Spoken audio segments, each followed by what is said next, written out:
Hello everyone. मैं मिथुन सिंह स्वागत करता हूं आप सभी का। आशा करता हूं आप सभी बहुत अच्छे होंगे। देखिए 1857 की क्रांति से सवाल हमेशा से पूछे आते रहे हैं और आपके इस एग्जामिनेशन में भी जो है भारतीय राष्ट्रीय आंदोलन यानी कि इंडियन नेशनल मूवमेंट से सवाल बनेंगे। तो चलिए आज की क्लास को स्टार्ट करते हैं। उससे पहले आप लोगों से रिक्वेस्ट है, आप जहां से भी इस वीडियो को देख रहे हो प्लीज नीचे कमेंट करके वो जरूर लिखें। आप पटना से देख रहे हो, दिल्ली से देख रहे हो, जहां से भी देख रहे हो प्लीज अपने जगह का नाम जरूर लिखें ताकि मुझे पता चल सके कि आप किस किस जगह से मेरी वीडियो को वॉच करते हो। तो चलिए मेरे फर्स्ट क्वेश्चन के साथ शुरुआत करते हैं। 1857 के स्वतंत्रता संग्राम को किस योद्धा को जो है इटली का गैरीबाल्टी कहा गया है? तो देखिए सबसे पहले आप कुछ चीजों को जान लो ताकि ये बहुत इंपॉर्टेंट है। देखिए हर प्रश्न से 5 से 6 क्वेश्चन आपको जो है एक्स्ट्रा देखने को मिलेगा, ये बात को आपको याद रख लेना है। देखिए सबसे पहले स्टार्ट करते हैं। 1857 के स्वतंत्रता संग्राम में जो है मेरठ से इसकी शुरुआत हुई थी। कहां से शुरुआत हुई थी? देखिए क्वेश्चन यहां से भी बन जाएगा। इसकी शुरुआत मेरठ से जो है की गई। कब की गई? तो 10 मई को जो है इसकी शुरुआत की गई थी। दो बातें आपने याद कर ली, यह भी एग्जाम में पूछा जा सकता है। लेकिन मैं एक कैच वाला सवाल बताता हूं जो कि जो है बीपीएससी वाले एग्जाम में हो या फिर जेएसएससी वाले एग्जाम में हो, कहीं भी हो, ये एग्जाम जेपीएससी में भी पूछा जाता है। देखिए क्या है वो सवाल, आपसे पूछ लिया जाएगा कि पहले देखिए पहले जो है 10 मई जो है निर्धारित नहीं की गई थी डेट, ठीक है। ये 10 मई में आनन फानन में ये जो है किया गया है, लेकिन इसकी शुरुआत पहले 31 मई को की गई थी। कब की गई थी? 31 मई को जो है इसकी शुरुआत करने का जो है लक्ष्य रखा गया था। और पहले मेरठ नहीं बल्कि कहां पे रखा गया था? बिठूर में जो है इसकी शुरुआत करने की जो है घोषणा की गई थी। तो ये दो चीजों को भी याद रख लीजिए। ये पूर्व नियोजित था कि 31 मई को ये स्वतंत्रता संग्राम जो है शुरू की जाएगी। इसको कहां पे? बिठूर में। लेकिन हुआ क्या? ये 10 मई को ही स्टार्ट हो गया। कहां पर? मेरठ में। दो बातें आपने याद रख ली, ये बहुत बहुत बहुत इंपॉर्टेंट है। अब देखिए आगे बढ़ेंगे, यहां से देख लो। यहां पे आपसे पूछा गया कि इसका आंसर क्या है। अच्छी बात है, इसका आंसर देखिए तात्या टोपे है। इसका आंसर क्या है? Tatya Tope is the right answer. अब देखिए तात्या टोपे थे कौन? तो देखिए ये जो है ना नाना साहब के सेनापति थे। नाना साहब के क्या थे? ये आर्मी कमांडर चीफ बोलो, जो भी आप बोल सकते हो, उस समय सेनापति बोला जाता था, ठीक है। अब देखोगे कि इसका आंसर तो ए है, तात्या टोपे। अब आपको देखिए ये जो तोपे है ना, इंग्लिश तोपे को जो है टोपे बोलते थे, ठीक है ना। तो उनको जो है ये पहले तोप खाना में काम किया करते थे। कौन? तात्या टोपे। याद रखिएगा अंग्रेज के साथ इन्होंने काम किया है पहले, और ये तोप खाना का जो है कारभार डिपार्टमेंट वगैरह देखा करते थे। किसका? ईस्ट इंडिया कंपनी का, ठीक है। और उसके बाद जो है वहीं से इनको ये तात्या टोपे नाम पड़ा है। एक्चुअली इनका असली नाम जो है वो क्या है? रामचंद्र। देखिए ये भी क्वेश्चन एग्जाम में जो है बहुत बार पूछा जा चुका है। रामचंद्र पांडुरंग। याद रखिएगा रामचंद्र पांडुरंग जो है इनका असली नाम है। क्लियर हो गई? दो तीन चीजें बातें आपने समझ ली। नाना साहब के सेनापति थे और तात्या टोपे जो थे वो माधव नारायण के पुत्र थे। बाद में इनको जो है गोद लिया गया, अडॉप्ट किया गया। किसके द्वारा? बाजीराव द्वितीय के द्वारा जो है इनको गोद लिया गया था। तो ये सारी बातें मैंने आपको बता दी कि एक क्वेश्चन से कैसे आप 4-5 चीजों को याद रख सकते हो, ठीक है। यहां तक सारी बातें समझ में आ गई। और तात्या टोपे को जो है अंतिम शहीद भी कहा जाता है। याद रखिएगा very very important question. Tatya Tope को जो है भारतीय राष्ट्रीय स्वतंत्रता संग्राम का अंतिम शहीद भी कहा जाता है। तो इन चीजों को आप याद रख लीजिएगा। मैंने कोशिश करी है कि किस तरह से आपको 2-3 चीजें करा सकूं एक ही क्वेश्चन से। आगे हम लोग जो है मंगल पांडे जी के बारे में, नाना साहब के बारे में भी पढ़ेंगे। अगला सवाल देखिए, जयदयाल हरदयाल दोनों भाई थे। इनको 1857 की क्रांति में किस क्षेत्र का इन्होंने जो है प्रतिनिधित्व किया था? तो देखिए इन्होंने सबसे आसान सा सवाल है, आसान सा जवाब है कोटा। जी हाँ, कोटा में जो है इन्होंने अंग्रेजों के खिलाफ विद्रोह किया था। ये तो बड़ा आसान सा सवाल हुआ है, लेकिन एक कैच है। देखिए आप कैसे कहानी के माध्यम से इसे याद रखोगे तो देख लो आप। तोप से बांधकर जो है इनको उड़ाया गया था। दोनों भाइयों को तोप में बांध करके जो है इनको उड़ा दिया गया था। तोप से जो है उड़ा दिया गया था। अब देखिए मथुरा में जो है किसने जो है, जैसे कि कोटा पे जयदयाल और हरदयाल जी ने जो है अंग्रेजों के खिलाफ लोहा लिया था, इसी तरह से मथुरा में देवीलाल जी ने जो है अंग्रेजों के खिलाफ जो है विद्रोह किया था। किसने? देवीलाल ने। क्वेश्चन कहीं से भी किसी भी तरह के पूछे जा सकते हैं, तो प्लीज पेन पेपर लेकर आप बैठो और नोट डाउन करते जाओ। अगला सवाल देखिए क्या है? जीतन महल। सबसे पहले महल वाले नाम जब भी आपको दिखे ना, मुमताज महल, जीतन महल, तो आप समझ लेना कि ये जो महल वाली संज्ञा है ना, ये नाचने गानी, देखो मैं किसी भी तरह से नेगेटिव सेंस में चीज़ों को नहीं कह रहा हूँ, पॉजिटिवली आप लेना ताकि आप चीज़ों को समझ पाओ। तो जो पहले नाचने गाने वाली महिलाएं होती थी और जो हरम में रहती थी उनको महल की उपाधि दी जाती थी। हरम में रहने वाले को जो है, हरम मतलब कि ऐसा एक जगह होता था जहां पे बहुत सारे औरतों को रखा जाता था और राजा जो है वहां पे टाइम टू टाइम जाया करता था। किस लिए जाता था? You know better than me. अब देख लेते हैं। और जो मुगल शासक थी यहाँ पे देख लो, ये जो जीतन महल थी ये अंतिम मुगल शासक, उनकी क्या थी, बेगम थी जीतन महल। और ये दिल्ली में जो है ये चीजें की जाती थी, याद रखिएगा। बेगम हजरत महल का असली नाम भी आपसे पूछा जा सकता है। तो देखिए इनका नाम था मोहम्मदी खानम, मोहम्मदी खानम, ये भी जो है आपको याद रखना है। खानम इनका जो है था असली नाम था, और बाद में जो है जीतन महल नाचने गाने के कारण जो है इनका नाम रख दिया गया था, ठीक है। और ये किसकी बेगम थी, ये देखिए, ये भी जो है सवाल आपसे पूछा जा सकता है। देखिए ये जो जीतन महल थी ये वाजिद अली शाह, वाजिद अली खां की जो है बेगम थी। किसकी थी, वाजिद अली खां की बेगम थी, जो कि लखनऊ के नवाब थे। कहाँ के नवाब थे, लखनऊ के नवाब थे, ठीक है। चलिए यहां तक सारी बातें क्लियर हो गई। तो पूछा गया था किस किस क्षेत्र से इनका संबंध था, जीतन महल का जो स्वतंत्रता संग्राम 1857 हुआ था, वो इनका जो संबंध है वो किससे था, लखनऊ से था। चलिए आगे बढ़ते हैं। असबाब ए बगावत ए हिंद नामक पुस्तक किसने लिखी, तो याद रखिए कि ये पुस्तक बहुत बहुत VVI है। क्यों, क्योंकि ये भारतीय भाषा में लिखी जाने वाली पहली पुस्तक थी। भारतीय, पहले तो इंग्लिश में लोग लिखा करते थे, तो भारतीय भाषा में लिखी जाने वाली ये क्या थी, पहली पुस्तक थी। किसने लिखा था, सर सैयद अहमद खान ने लिखा था। याद रखिएगा ये अंग्रेज के जो है चाटुकार थे, अंग्रेजों की ये जो है बड़ाई वगैरह करते थे, क्योंकि अंग्रेजों ने इनको एक जो है दे रखी थी नौकरी, अमीन की नौकरी इनको दे रखी थी, जिसलिए ये जो है अंग्रेजों की जो है, एक्चुअली अंग्रेजों के ये तोता थे, ठीक है। आगे हम लोग और भी मुसलमान, हिंदू, बहुत सारे जो है लोगों के बारे में कहानियां पढ़ेंगे जिन्होंने अपने देश के लिए जो है बलिदान दिया है, ठीक है। तो सर सैयद जो खां थे उन्होंने 1857 की क्रांति को कहा था कि ये कोई स्वतंत्रता आंदोलन नहीं है, यह सिर्फ और सिर्फ एक सैनिक विद्रोह है। ये भी याद रखना आप, ये क्या है, सिर्फ और सिर्फ एक सैनिक विद्रोह है और कुछ भी नहीं है। एग्जाम में ये भी सवाल पूछा जा सकता है कि सिर्फ और सिर्फ सैनिक विद्रोह किसने कहा था, तो असबाब ए बगावत हिंद में जो है 1857 की क्रांति के बारे में जिक्र करते हुए सर सैयद अहमद खान ने कहा कि यह सिर्फ और सिर्फ क्या है, एक सैनिक विद्रोह है, और ये जो बुक है ये भारत की भाषा में छपने वाली पहली पुस्तक थी।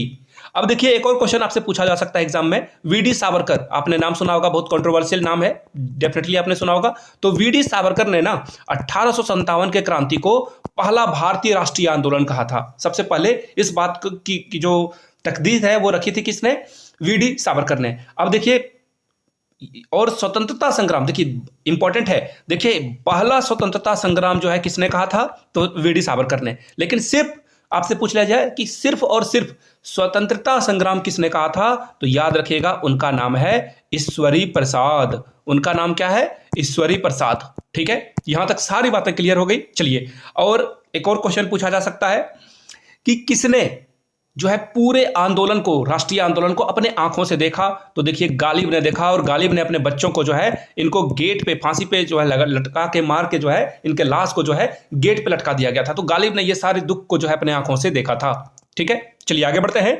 1857 की क्रांति को ईसाइयों के विरुद्ध धर्म युद्ध किसने कहा, धर्म युद्ध किसने कहा, यह आपसे सवाल पूछा गया है। नाम याद रख लेना, कार्ल मार्क्स, ये विदेशी थे। कार्ल मार्क्स के द्वारा जो है ईसाइयों के खिलाफ जो है धर्म विद्रोह, सॉरी, ये जो कार्ल मार्क्स है इन्होंने इसको राष्ट्रीय क्रांति कहा था, इन्होंने जो है राष्ट्रीय क्रांति कहा था। इस बात का आप जो है एक सेकंड करेक्शन कर लेना, ठीक है। लेकिन कौन वो व्यक्ति था जिसने ईसाइयों के विरुद्ध जो है धर्म युद्ध का जो है बात यहां पे कह दी थी, तो देखिए ईसाइयों के विरुद्ध हिंदुओं और मुसलमानों का जो है षड्यंत्र किसने कहा था, टी.एस. जेम्स ने।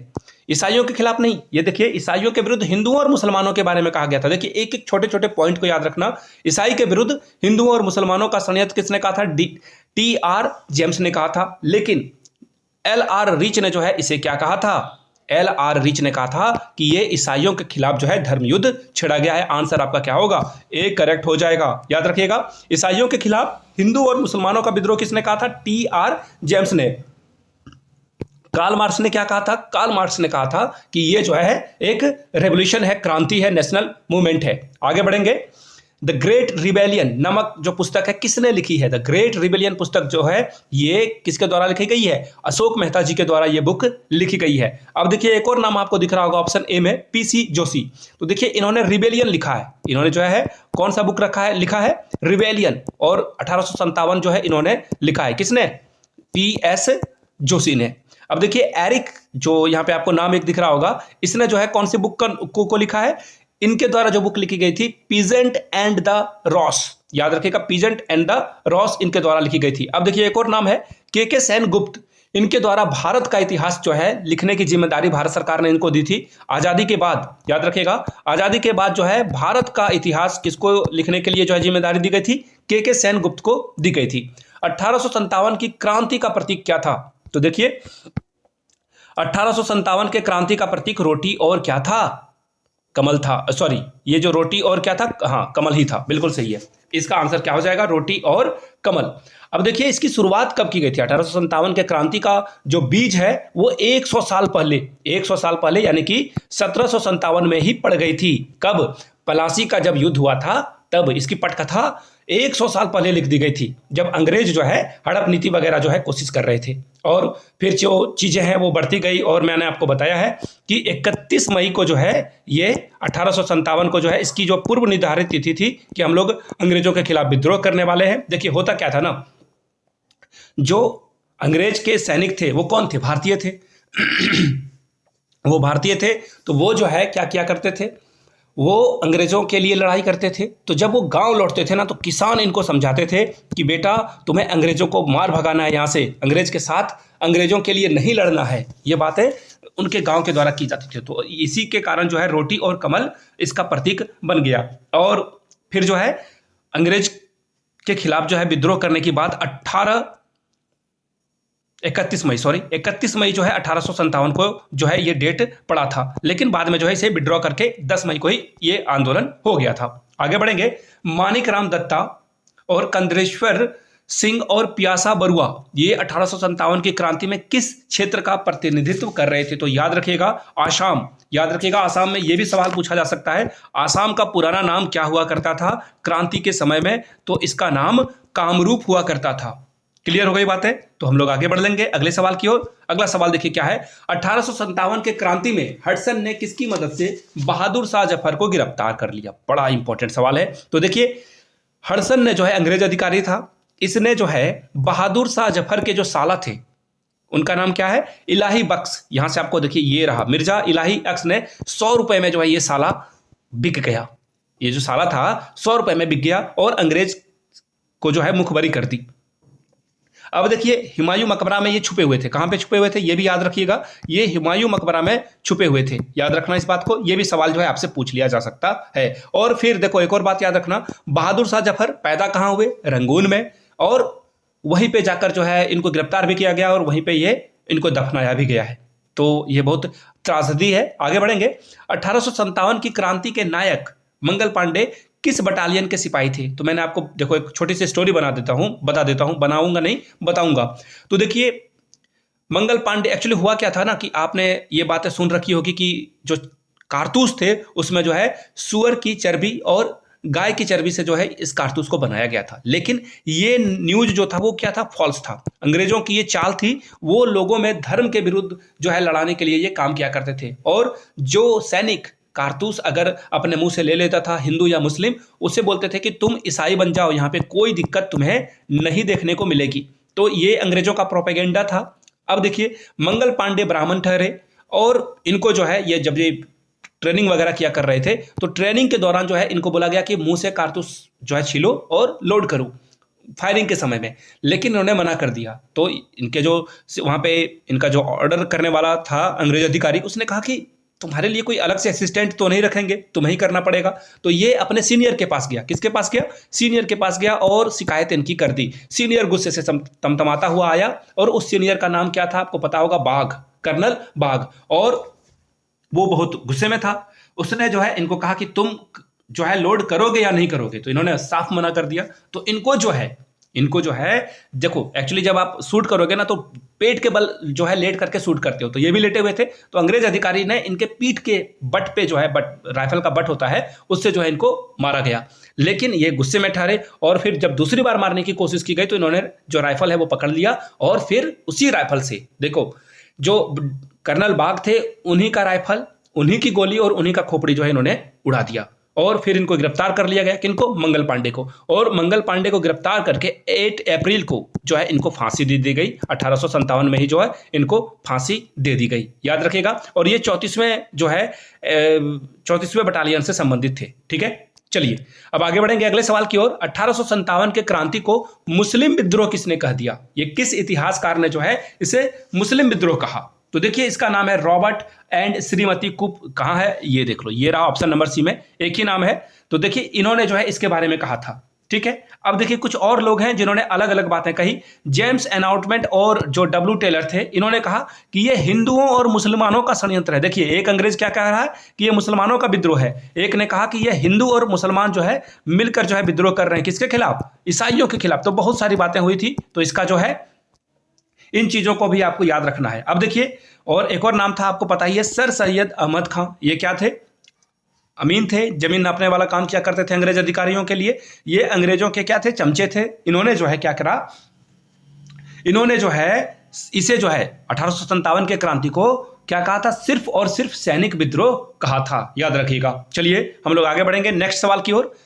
खान बहादुर खान निम्नलिखित में से किसके सेना प्रमुख थे? तो देखिए खान बहादुर खान जो थे बहुत बहादुर और हमारे देश के लिए लड़ने वाले से जो है सेना प्रमुख थे। और ये बहादुर शाह जफर के क्या थे? सेना प्रमुख थे।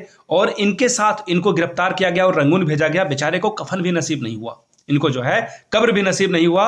जब इनकी डेथ हुई तो इनको जो है ऐसे वैसे जो है फेंक दिया गया। किनको? खान बहादुर खान को। कहाँ पे? रंगून में, जो कि अभी क्या है? बर्मा है, म्यांमार है। आप इसका नाम जो है बदलता रहा, और अभी ये क्या है? म्यांमार है। वहां पे जो है अभी भी जो है मिलिट्री कू है, वहां पे सैनिक जो है राज चला रहे हैं। तो ये बर्मा जो है अभी भी जो है फंसा हुआ है सैनिक के चुंगल में। चलिए आगे बढ़ेंगे। और याद रखिएगा एक और बात जो है बहादुर शाह जफर के बारे में याद रखना है कि इनकी जो बेगम थी, इनकी जो बेगम थी, उनको जो है हजरत महल, उनको जो है नेपाल में दफनाया गया। और बेगम महल की जो सेनापति थी उनका देखो यहाँ पे ये रहा, ये नाम है बेगम हजरत महल। और इनका जो सेनापति था वो क्या था? जलाल सिंह। वो सेनापति क्या था? जलाल सिंह। और इनको जो है ये फिर हजरत महल जो है कहाँ चली गई? नेपाल चली गई, जहां पे इनको जो है दफनाया गया। वहीं पे उन्होंने जो है आखिरी समय जो है व्यतीत किया था। आगे बढ़ेंगे। 1857 की क्रांति में विरजिस कादिर का संबंध किस क्षेत्र से था? तो देखिए यहाँ पे जो कादिर साहब थे ना, ये 4 वर्ष के थे जब 1857 के क्रांति के समय जो है यहाँ पे बेगम हजरत, देखो मैं आपको क्लियरली बताता हूँ, ये 4 साल के थे। सबसे पहली बात ये याद रखना है आपको। और एक और करेक्शन में कर देता हूँ, जो अभी मैंने क्वेश्चन एक्सप्लेन करा। हजरत महल जो थी वो वाजिद अली शाह की पत्नी थी। किसकी पत्नी थी? वाजिद अली शाह की पत्नी थी। और इनको जो है 4 साल के उम्र में ही जो अंग्रेजों के द्वारा जो है गोली मार दी गई थी। और उसके बाद बेगम हजरत महल ने सोचा कि अब क्या रखा है इस खून खराबे में, तो फिर वो इन सारी चीज़ों से जो है उबर कर नेपाल चली गई। और ये जो है इनका संबंध किससे था? मैंने आपको पहले भी क्वेश्चन बताया था, उसी से आप समझ पाओगे इनका संबंध कहां से था। वाजिद अली खान जो थे वो कहां से थे? लखनऊ से थे। चलिए आगे बढ़ेंगे। सती चौरा और बीबीगढ़ नामक स्थान, जहां पे 1857 के समय क्रांतिकारियों ने अंग्रेज स्त्रियों और बच्चों का जो है सामूहिक नरसंहार किया, वो जगह का नाम आपको बताना है। तो देखिए आपको लग रहा होगा कि अंग्रेजों के खिलाफ तो है, भारतीयों ने भी बहुत गलत किया है। अंग्रेजी बच्चों और स्त्रियों का जो है यहाँ पे मर्डर किया गया। तो देखिए इससे पहले जब अंग्रेज ने कानपुर पे पुनः कब्जा किया था तो उन्होंने जो है भारतीय औरतों के साथ जो है बहुत दुर्व्यवहार किया, रेप वगैरह किया गया था, बच्चों को मार दिया गया था।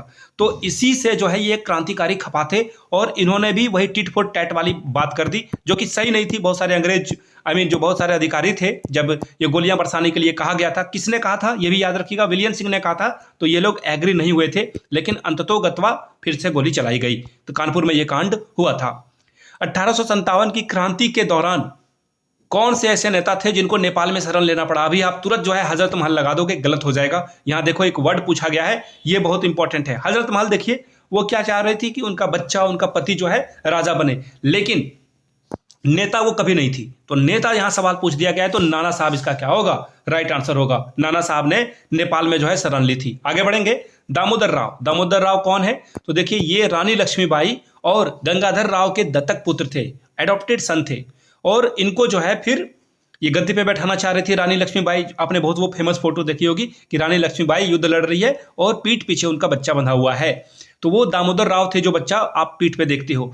तो इनका संबंध कहाँ से है? सीधी सीधी बात है, इनका संबंध आपको जो है देखने को कहाँ से मिलेगा? झांसी से, ऑब्वियस सी बात है। लेकिन सवाल आपसे ये पूछा गया है कि जो इलाहाबाद, एक मिनट में आपको कुछ और चीजें बता देता हूं। ये तो संबंध किस क्षेत्र से संबंधित था? ऑब्वियस सी बात है, ये झांसी से संबंधित थे। ये तो रानी लक्ष्मीबाई के बारे में आपने जान लिया।